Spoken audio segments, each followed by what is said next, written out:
Trojan horse virus system को कैसे प्रभावित करता है? कई तरीकों से राजेश। चलो, मैं ट्रोजन वायरस के काम करने के कुछ तरीकों के बारे में बताती हूँ। एक black door Trojan infected computer में गलत कार्यों के लिए हमलावरों को दूर से ही अधिकार देता है। वे गलत इरादों वाले हमलावरों को इन्फेक्टेड कंप्यूटर में गलत काम करने का हकदार बनाते हैं।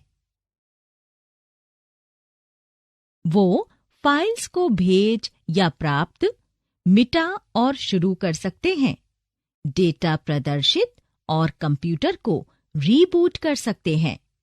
हमलावर बैकडोर ट्रोजन्स का ज्यादातर उपयोग इन्फेक्टेड कंप्यूटर्स के समूह में घुसपैठ के लिए करते हैं, ताकि वो एक ज़ॉम्बी नेटवर्क या मैलिशियस बूटनेट निर्मित कर सकें और आपराधिक उद्देश्यों में इसका इस्तेमाल कर सकें। एक्सप्लॉइट ट्रोजन का दूसरा प्रकार है, जिसमें मैलिशियस कोड या डेटा होता है जो किसी इन्फेक्टेड कंप्यूटर के कमजोर सॉफ्टवेयर या एप्लीकेशन पर हमला करता है। पीड़ित के सिस्टम में प्रवेश के लिए हमलावर रूट किट्स बनाते हैं, पर वो अपनी उपस्थिति या गलत कार्यों को पहचाने जाने से छिपाते हैं, ताकि इन्फेक्टेड कंप्यूटर में बने रहें और अपना काम करते रहें। ट्रोजन बैंकर ट्रोजन का एक प्रकार है, जिसे उपयोगकर्ता के बैंक खाते, ऑनलाइन बैंकिंग सिस्टम और ई-पेमेंट गेटवे के जरिए डेबिट या क्रेडिट कार्ड की जानकारी हासिल करने के लिए बनाया गया है। ट्रोजन डीडोसर सेवाओं को इनकार करने और पीड़ितों के वेब एड्रेस को इन्फेक्ट करने के मकसद से बनाए जाते हैं।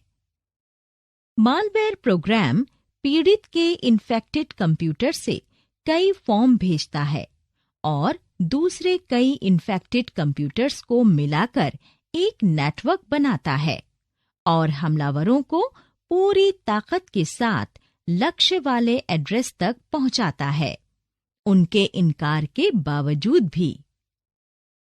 ट्रोजन डाउनलोडर्स, जैसा कि नाम से लग रहा है, हमलावरों ने इसलिए बनाया ताकि लक्षित पीड़ित के कंप्यूटर में मैलिशियस प्रोग्राम्स के नए संस्करण को डाउनलोड या इंस्टॉल कर सकें। हमलावरों के ट्रोजन ड्रॉपर को बनाने का मकसद ट्रोजन्स या वायरसेस को इंस्टॉल करना और मैलिशियस प्रोग्राम्स की जांच में पकड़े जाने से बचना है। ज्यादातर पुराने एंटीवायरस प्रोग्राम्स इस ट्रोजन के सभी तत्वों को स्कैन नहीं कर पाते हैं। ट्रोजन फेक एवी एक एंटीवायरस सॉफ्टवेयर की तरह काम करने का दिखावा करता है।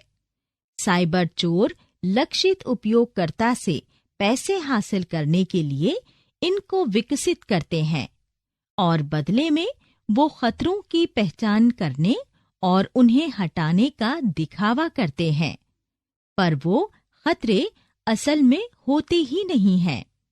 ट्रोजन गेम थीफ के मुख्य शिकार ऑनलाइन गेम खेलने वाले होते हैं और इसका पहला उद्देश्य उपयोगकर्ता के खाते की जानकारी चोरी करना है। ट्रोजन IM प्रोग्राम्स मुख्य रूप से Skype, Facebook messenger, ICQ, MSN messenger, Yahoo pager, AOL और दूसरी साइट्स पर उपयोगकर्ता के लॉगिन्स और पासवर्ड्स को हासिल करता है। ट्रोजन रैंसम पीड़ित के कंप्यूटर में डेटा से छेड़छाड़ के लिए बनाया गया है, ताकि सिस्टम ठीक तरह से काम न करने पाए और उपयोगकर्ता कुछ डेटा का उपयोग न कर सके। तब अपराधी डेटा में प्रतिबंधित प्रवेश की अनुमति और कंप्यूटर की कार्यशीलता को फिर सही करने के लिए पीड़ित से फिरौती की मांग करता है। ट्रोजन SMS प्रोग्राम्स पीड़ित के मोबाइल से दूसरे फोन नंबरों पर टेक्स्ट मैसेज भेजता है। ट्रोजन स्पाई प्रोग्राम्स, जैसा कि नाम से लग रहा है, जासूसी करता है कि उपयोगकर्ता कंप्यूटर का उपयोग कैसे करता है। उदाहरण के लिए, डेटा का पता लगाना, स्क्रीनशॉट्स लेना या चल रही एप्लीकेशंस की सूची निकालना। हमलावरों ने ट्रोजन मेल फाइंडर प्रोग्राम्स को पीड़ित के कंप्यूटर से ईमेल एड्रेस की जानकारी हासिल करने के लिए विकसित किया। धन्यवाद मैम। अब मैं समझ गया हूँ कि सिस्टम में वर्म्स के खतरे से कैसे बचना है। मुझे खुशी है राजेश, तुम सिस्टम की सुरक्षा से संबंधित कुछ भी पूछ सकते हो।